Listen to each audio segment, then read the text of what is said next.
Olá, que bom estarmos juntos novamente para a nossa conversa. Hoje, a gente mergulha nas leituras da quinta-feira da quinta semana da Páscoa. Isso mesmo. Leituras que falam fundo sobre o amor de Deus, né? Aquele amor que não escolhe, que abraça todo mundo. E a alegria que nasce disso. Exato. E estamos nesse tempo especial, o tempo pascal. Sim, um tempo pra gente aprofundar a experiência com Cristo ressuscitado, sabe? E colher esses frutos. A alegria, essa compreensão de um amor sem barreiras. Perfeito.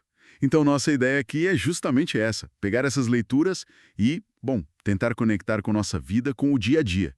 Encontrar aquela inspiração prática. Vamos lá? Começando pelos Atos dos Apóstolos, capítulo 15. Uma passagem, olha, fundamental. Hum, Pensa na cena. A igreja começando, aquele debate quente em Jerusalém. Os pagãos que se convertiam precisavam seguir a lei judaica toda, tipo a circuncisão. uma questão bem séria para eles, né? Muito. Aí Pedro se levanta e ele lembra, olha, Deus deu o Espírito Santo para eles igualzinho deu para nós. Sem fazer distinção nenhuma, sabe? Purificou o coração deles pela fé. Pela fé, não por cumprir um ritual externo. Exatamente. E o ponto alto? A salvação vem pela graça de Deus, é presente, não é por mérito de seguir regras. Daí Tiago sugere não colocar fardos desnecessários neles. Uau! Isso é uma virada de chave para a época, né?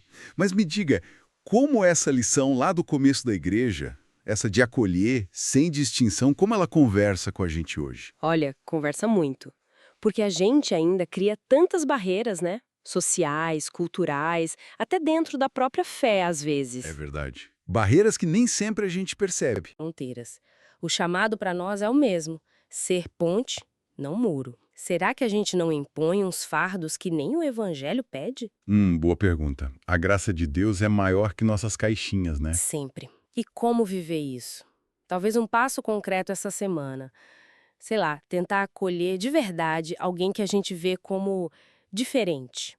Ou alguém com quem a gente tem mais dificuldade. Só ouvir sem julgar logo de cara. Construir essa ponte. Um pequeno gesto, mas que reflete essa imensidão da graça. E essa ideia de algo que se expande, que não fica restrito, ecoa bonito no Salmo de hoje, o 95, né? Verdade. O salmista convida: cantai ao Senhor um canto novo, cantai ao Senhor terra inteira. Não é só um povo, é a terra inteira. Isso. Anunciai dia a dia a sua salvação, narrai a sua glória entre as nações.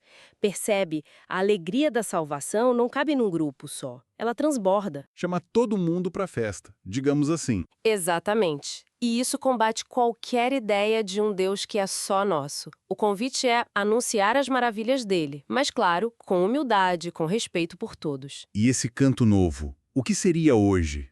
Talvez não só palavras, mas nossas ações, o jeito como a gente vive. Com certeza. Nosso testemunho de vida pode ser um canto novo, um canto que atrai. Viver a justiça, a solidariedade, cuidar do outro. Isso narra a glória de Deus de um jeito muito concreto. E como praticar isso? Talvez rezar por pessoas de outras crenças? Ótima ideia. Ou simplesmente expressar gratidão por algo bom na vida e partilhar essa alegria com alguém. Tornar o louvor contagioso. Isso me leva direto para o Evangelho de João, capítulo 15. Jesus falando da fonte dessa alegria toda. Ah, sim. É lindo. Ele diz: como o Pai me amou, assim também eu vos amei. Permanecei no meu amor. E logo depois, eu vos disse isto para que a minha alegria esteja em vós e a vossa alegria seja plena. Permanecer no amor dele para ter a alegria plena. Mas, na prática, como a gente permanece nesse amor? O que sustenta isso, especialmente nos dias difíceis? É uma ótima pergunta. O próprio Jesus dá a chave, né? Se guardardes os meus mandamentos, permanecereis no meu amor. Guardar os mandamentos, às vezes soa como um peso, né? Mas não é para ser. Pelo contrário, é o caminho para a felicidade que dura, aquela que não depende só do que acontece fora. E esses mandamentos, no fundo, se resumem em amar concretamente, servir, perdoar, se doar. Ah, entendi.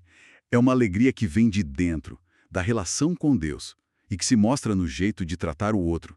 Diferente das alegrias que vêm e vão, né? Exatamente. É uma alegria que sustenta. E um jeito de buscar essa alegria poderia ser identificar alguém perto da gente que está precisando desse amor. Alguém esquecido, ou até alguém que nos desafia um pouco. E aí? E aí praticar um gesto concreto, uma escuta atenta, uma ajuda simples, sem esperar nada em troca. E observar a alegria que isso desperta, primeiro no nosso próprio coração. Faz sentido. A alegria de Jesus se encontra na doação. Isso, é generosa. Bom, então, resumindo um pouco nossa conversa, as leituras de hoje nos chamam para uma inclusão radical, tipo a de Deus, que não faz distinção. Uhum. Nos convidam a um louvor que une, que é para a terra inteira. E apontam para a fonte da alegria de verdade, aquela alegria plena. Permanecer no amor de Cristo, vivendo esse amor no dia a dia. Exato. E fica talvez uma pergunta para a gente pensar durante o dia, né? Será que a minha vida, o meu jeito de ser, tem soado como um canto novo? Um canto que atrai pela alegria, pelo amor, ou ainda está meio preso em muros, em distinções? É por aí. Uma reflexão para levar. Ótima provocação. E se essa nossa conversa tocou de alguma forma, convidamos quem nos ouve a deixar um curtir. E seria muito bom ler nos comentários como cada um pensa em viver esse amor que acolhe, essa alegria que contagia hoje mesmo. Sim, partilhem conosco. Desejamos muita paz e que essa alegria plena de Cristo ressuscitado acompanhe a todos. Até a próxima!